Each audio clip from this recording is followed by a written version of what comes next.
All right, welcome back to the Knowledge Exchange Webcast series. Today, Michael and I are extremely excited to introduce today's guest, Paul Kocin. Paul's a meteorologist and winter weather expert. Paul has worked at several high-profile jobs, including at the National Weather Service and the Weather Channel, but perhaps is best known for his research into Northeast snowstorms. Along with Louis Uccellini, Paul Kocin developed the Northeast Snowfall Impact Scale, which categorizes significant Northeast United States snowstorms. They also authored Northeast Snowstorms Volume 1 and 2, which is a must-have for anyone interested in understanding the history, impacts, and synoptic precursors of Northeast snowstorms. And just hot off the press, Paul just teased that there may be yet another volume coming soon. So, Right. We have to live long enough. yeah, all right, keep an eye out. Right. We want to do it before we can't.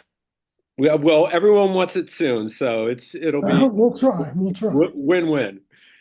In today's webcast, we're going to solicit Paul's expertise in the area of Northeast snowstorms to try to assess how the characteristics of snowstorms may evolve here over the next 5 to 10 years in the face of changing climate. I just mentioned to Paul and I were just talking before this that, in our industry and energy and in finance and such, there's a lot of, it seems like recency bias, and you hear things, and we've had a couple really bad winters in terms of very little snowfall. So there's definitely a lot of questions kind of going around into this subject. But anyway, Paul, it's good to see you again. It's only been 20 some years, maybe. I think so. Yeah, Yeah, the Weather I Channel. used to be much younger. Yeah, me too. Yeah. But hey, we're both better looking now, so that's good, right? Yeah, Oh, well, we'll see. we'll see about that. All right, so I don't know where the best place to begin here with, but perhaps maybe you could, since you literally wrote the book on this, maybe you can just and we did talk about this a little offline about how New York City, for example, which averages maybe 26, 30 inches, whatever, something like that annually, but it's not a consistent thing, right? It's up, down, and around, it cycles and things like that. Based on your research into Northeast snowstorms. What did you find? What kind of common themes did you find? What are those important sort of signals that maybe on a seasonal level, I guess, tend to lead to more above normal seasons and vice versa, kind of below normal seasons? Well, we had looked, and we're still looking at the North Atlantic Oscillation. It seems that the North Atlantic Oscillation is known to be a factor that brings cold air into the Northeast. And since snowstorms require cold air, that's a pattern that actually seems to work pretty well. Now, as an example, the winters of 2009, 10, and 11 both had this one phase of the North Atlantic Oscillation, which is just really a pressure difference, I think, between Iceland and the Azores, or it's a couple of other places. Usually results in a ridge across Greenland or Eastern Canada. We call it the Greenland block. When the Greenland block is in place, cold air is shunted from Canada south of the block into the Northeast. And that seemed to work pretty well for a lot of the late 20th century. And it works sometimes in the 21st century. The biggest example was the winters of 2009 to 11. Yeah. The NAO was negative during that entire period and fits really, really nicely into that connection between Northeast snowstorms and the negative NAO. However, as example, there are many other cases that did not have the strong NAO. We've looked at El Nino. El Nino typically brings lots of storms, but it also brings lots of mild weather too. So the El Nino phenomena doesn't play a super duper role in whether you get a Northeast snowstorm or not. It probably plays a better role in just terms of giving us more storms or theoretically more storms. However, El Nino was at work in 2016, and the last big one we had, January 2016. Yep. Does that mean anything? Maybe not. El Nino, I think, is sort of a partial player. I've seen some recent papers on the Madden-Julian oscillation, which is an oscillation I presently don't understand, but by the time we finish this next book, I better understand it. Right. Because they do relate it, this particular oscillation, which I think has to do with convection in like Southeast Asia, something to do with that. But these papers showed relationship between the MJO, which is the Madden-Julian oscillation, and the winters of 2009, 2010, and 2014 and 15, which happened to be New England's, or at least Boston's, really, really big winter, when they had more snow than they ever had in their history. So, I mean, there are lots of factors to look at, but basically the combination, we got to have cold air in place. If we have above normal temperatures, it just makes it harder to get big snow in these areas of the Northeast that really do not experience, sort of continual snow. And that goes from like Washington up to New York. They're sort of at the fringe where you get seasonal snowfall.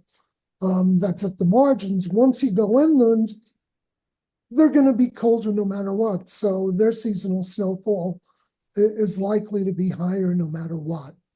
They're just used to getting it. So, there is no straight answer for that.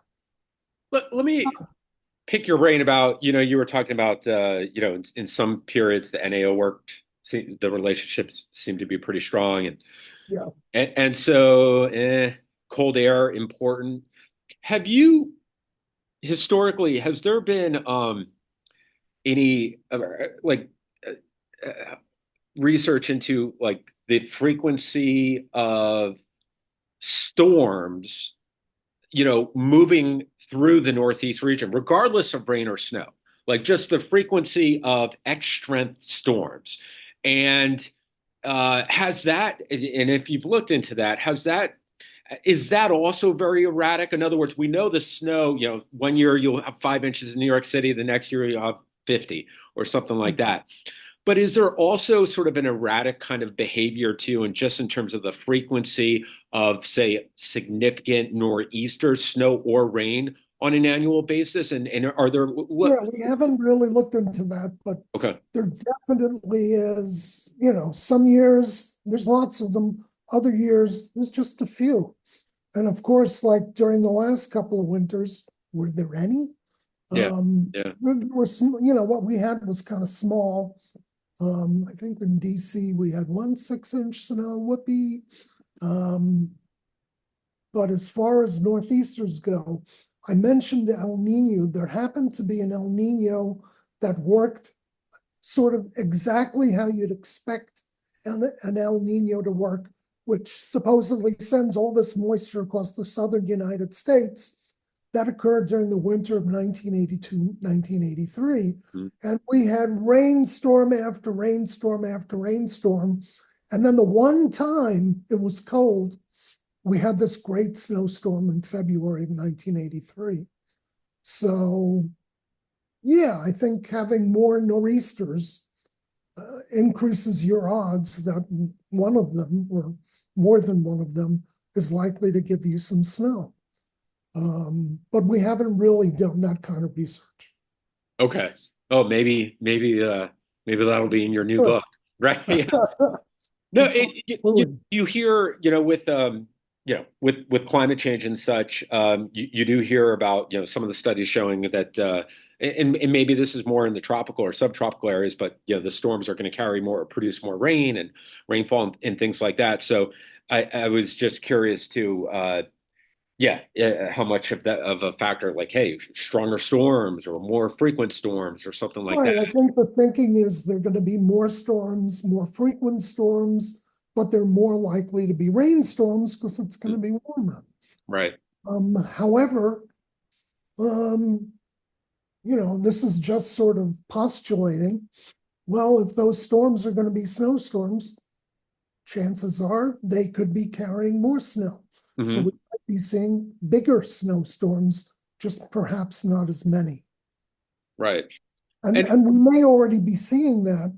And New York is a case in point where in the last 30 some odd years, we've had more 20-inch snowstorms than we've had probably during the whole course of the 20th century.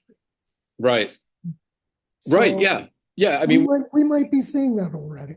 we were just talking about that again offline a little bit, but yeah, certainly if you look in New York City, the last 2 or 3 years have been terrible, but you don't Right, have to go back far before that where you had some really very historically significant years, going back to the late 90s, especially into the 2000s, and right, 10-year periods where the snow was well above normal.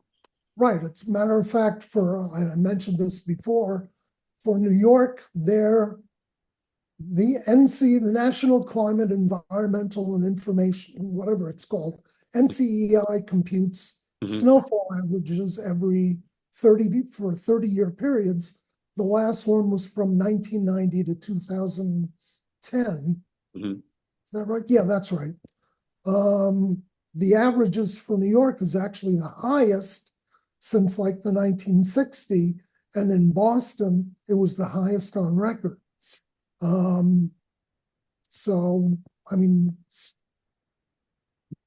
it's not like we're seeing, just we've seen the last couple of winters have been real duds, but in terms of the last 30 years, which one could argue is during the period of global climate change, Hmm. actually seen more snow in some places than we had for many years before that. Yeah. So that's about what I can say on that. And what about, it's funny, you brought up NAO a couple times too. And, you know, i- is there anything as we think ahead over the next 5, 10 years? Is there any research to suggest that the frequency of the regimes of the NAO is going to materially change from where we've been? That I'm not familiar with. I don't know how the NAO works or whether there's a temporal change. I probably have to look at that, but we haven't yet. So That's fair. And let me ask you, you did, I think you suggested something though, where historically you've looked at the relationship between the NAO and, and snowstorms in the Northeast. And yeah, you've written about it in your books. You suggested that some periods the relationship worked well, and other periods it didn't work as well. Is right. that what do you think's going on there? Do you think it's just that there are other factors, ENSO or just synoptic noise? Yeah, What I that? think there are other factors, and the NAO it's not perfect. Mhm. It's just that the NAO tends to bring colder air into the Northeast. If you don't have any storms, you're not going to get any snow. But I think the idea is that if your negative NEO is occurring, the chances of you getting more snow go up. So I think and I think the winter of 2009, 2010, going into the winter of 2010, 2011, where the NEO was consistently negative, it wasn't just, 1 month here, 1 month there. It was a long period where the NEO was negative. Um, that was about as snowy a period as we could ever get. Right.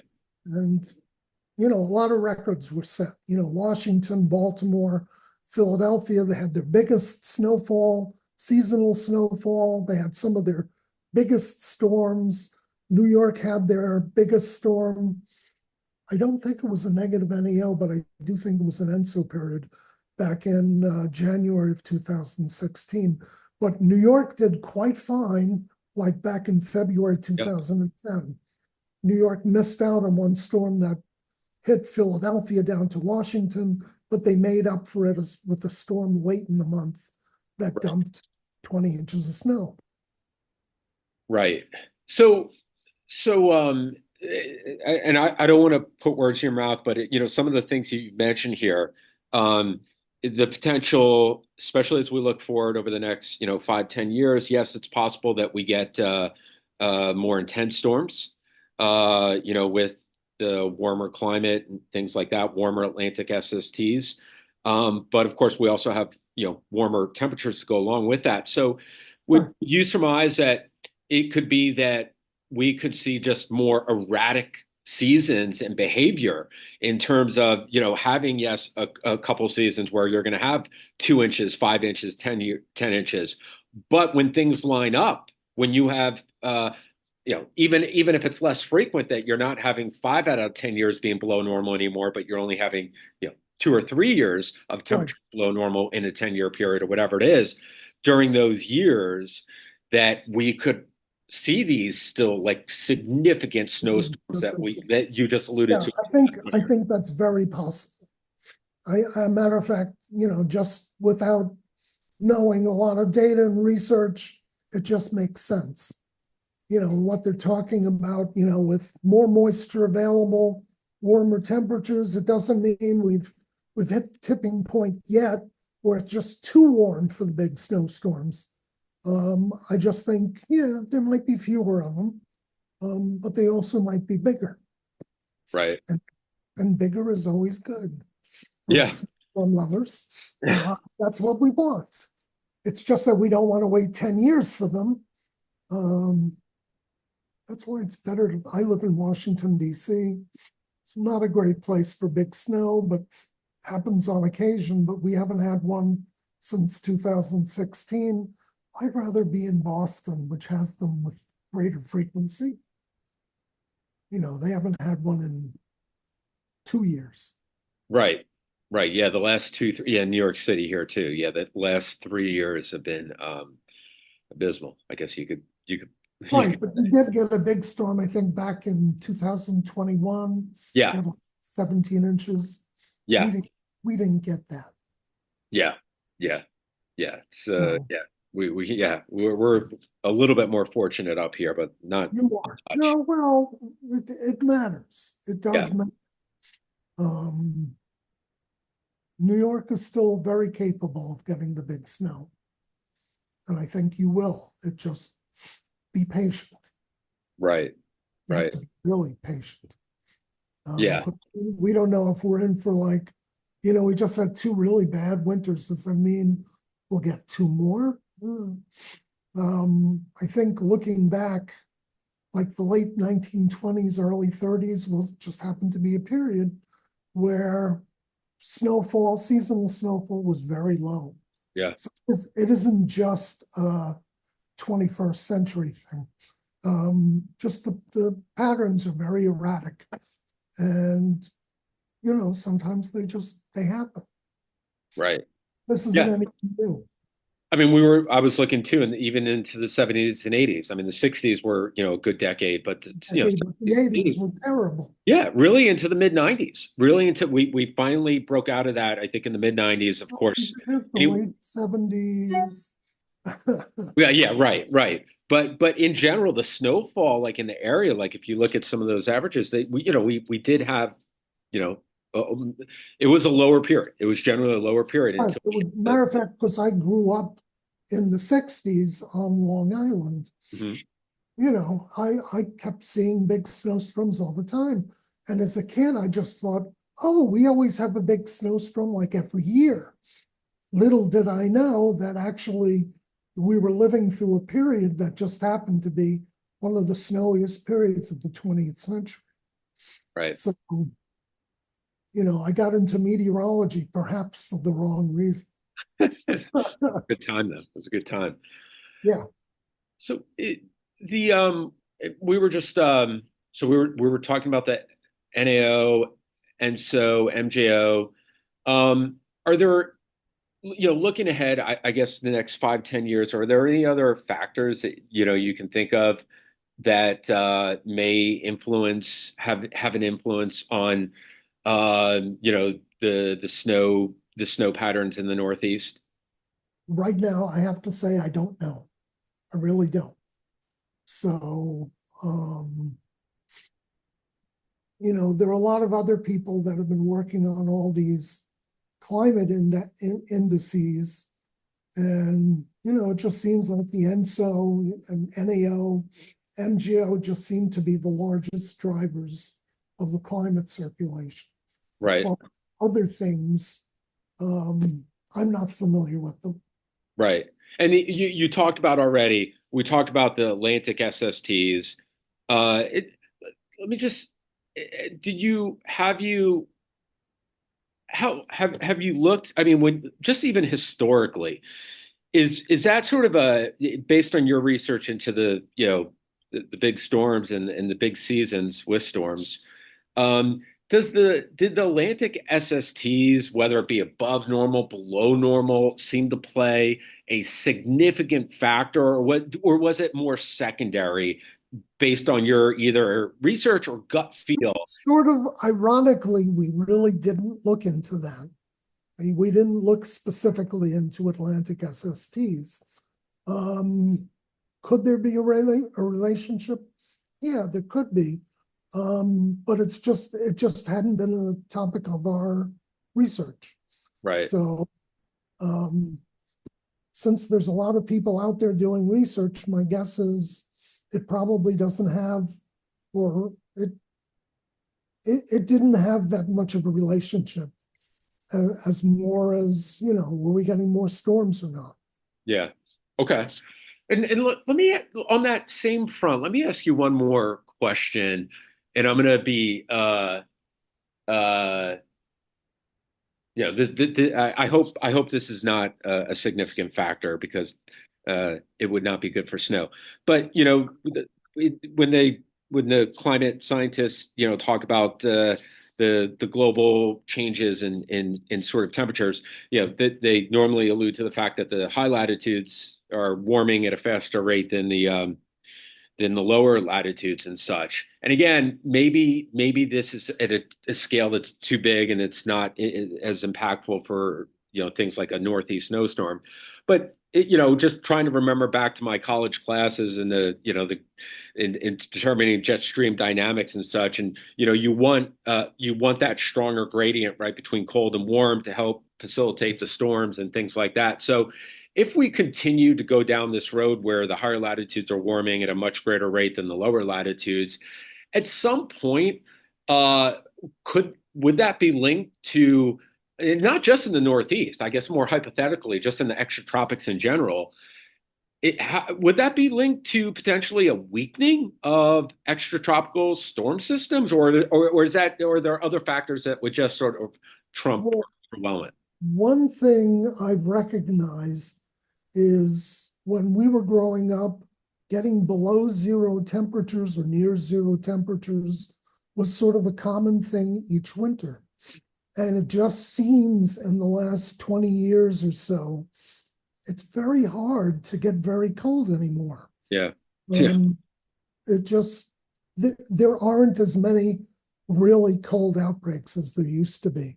right, So in terms of a weakening of the temperature gradient, that may be true. But the thing is, you get these storms not because, the latitudinal temperature gradient right, is going, but if you get these really thin temperature gradients, right, whether it's warming or not, you're going to get your storms. right. Whether or not, we're getting the cold outbreaks that we used to. But it just seems to me that the cold outbreaks just don't have the punch that they used to be. Right. Yeah, no, I definitely, yeah, I think since there may be one or two exceptions, but the mid There 90s, are some, right. There are, for that, instance, that Texas cold wave of yeah, yeah, 3 years ago, that was extraordinary. But the one that produced the Buffalo blizzard a couple of years ago, that was really the only cold outbreak of that winter yeah, of the last several winters. Otherwise, if New York gets down into the teens, that's really cold. it's a big deal. Um, and again, while growing up, if we went down to zero or even below, sort of expected it. Yeah. That seems to be something that is a global climate change signal. Okay. And just going back to the relationship between the thermal gradient and storms. Yeah, I haven't. It sounds like part of what you're saying is it's maybe more complicated than just that, right? There's also Yeah, you can get very sharp vertical, high latitude blocking or something like that, and you create right. a You can sharp. get your temperature gradients that Right. whether or not the continent is, less gradient or not, locally the gradients could be very strong. Right. And, especially with the warming Atlantic, maybe you don't need it that as cold as it used to be. Right. So, Right. That could be offset. Right. right, offset by that. Right. Okay, that makes sense. And frankly, I haven't heard much research into that anyway, like that there's any kind of relationship there. It's just more of Right, a I haven't read if there's that, this feeling that there's fewer colder outbreaks, right. but I mean, that's just something I believe. Yeah. I just haven't seen it. Right.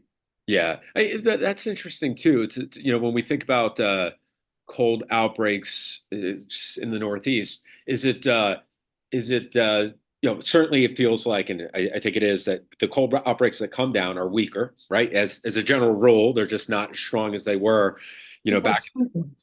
Yeah, and right, as I said, like, is it less frequent and less intense?